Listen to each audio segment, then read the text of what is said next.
Hello, my name is Sahi, and I'm the application specialist at Arachnisilk. Over here, we have our material specialist, Chris, our head researcher, Jesse, and our market analyst, Noemi. Let's head over to Chris. Good morning. So why are we so interested in producing spider silk? The problem with materials such as Kevlar, steel, and rubber is that they perform exceedingly well in one area, strength, ductility, elasticity, or hardness, but each of these materials is limited by that particular mechanical property. Spider silk is stronger than steel. It's more elastic. It's more elastic than rubber, and its high strength, high ductility combination makes it the toughest material on the planet.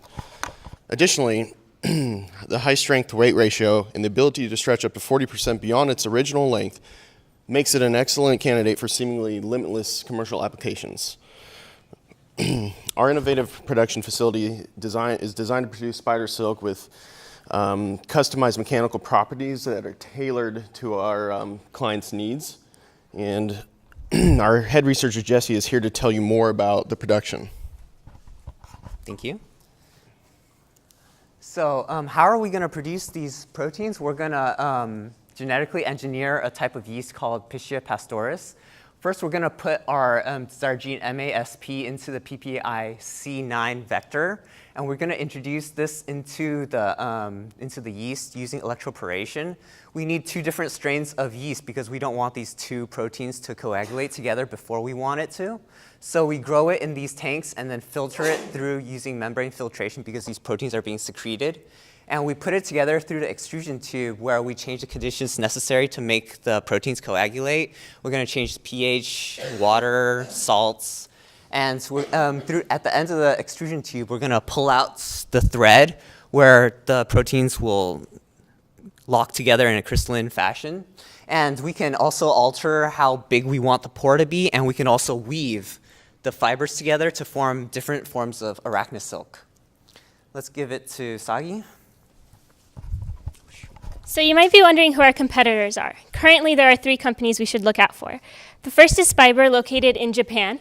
They focus on producing spider silk using E. coli, not what we're using, yeast. And since they're located in Japan, their patent wouldn't affect us. The second company is Nexia, located in Canada. They focus on producing spider silk using goats. However, they are now currently bankrupt, and since they're located in Canada, their patent doesn't affect us as well.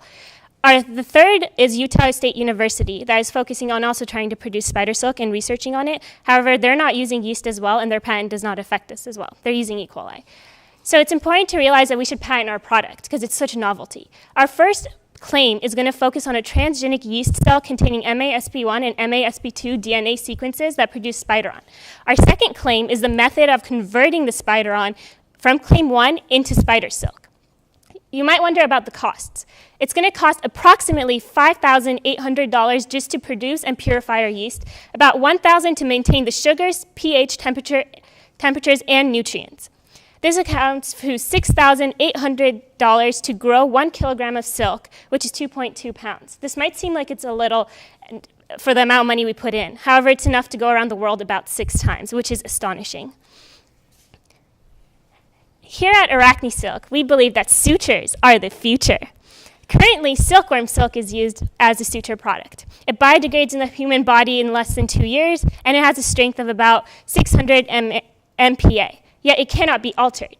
Our Arachnisilk can be manufactured to biodegrade in less time because we can alter the diameter, and it's much stronger, about 7.6 times, and it's used for soft tissue operations. Let's go over to Noemi. Great. So we are really excited about the suture market as it holds the greatest potential for a revolutionary product, Arachnisilk. Surgical sutures segment is currently 57% of the surgical equipment total revenue market. It is expected to grow even higher, forecasted to reach $7.5 billion in the next 2 years. This is due to a growing demand in a more versatile and advanced product that we believe Arachnisilk can adapt to. We also have a very stable customer base, as over 111 million patients require treatment that needs sutures every year. This graph here shows the different treatments that our product can be utilized for, including minor lacerations, internal incision closures, and external skin closures, especially of which will generate the highest market value for our product. So at Arachnisilk, we believe that integrating our product first into the suture market will allow us to expand into other potential global markets and applications. We are confident that the versatility and strength of our product will find use in other materials such as bulletproof clothing, tissue engineering, and even more everyday value products like clothing.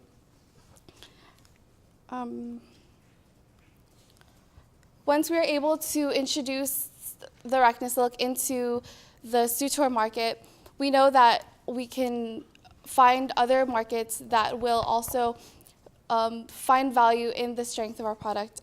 And we're open for questions. Great. Thank you very much. Great. Question.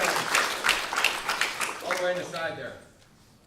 Well, since this is a biologically delayed product, is there any potential for an allergic reaction?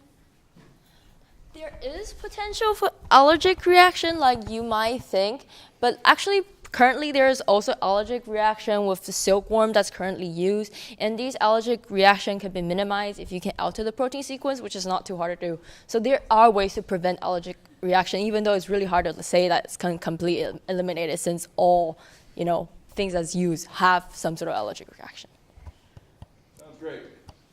Sounds great. Thanks, guys.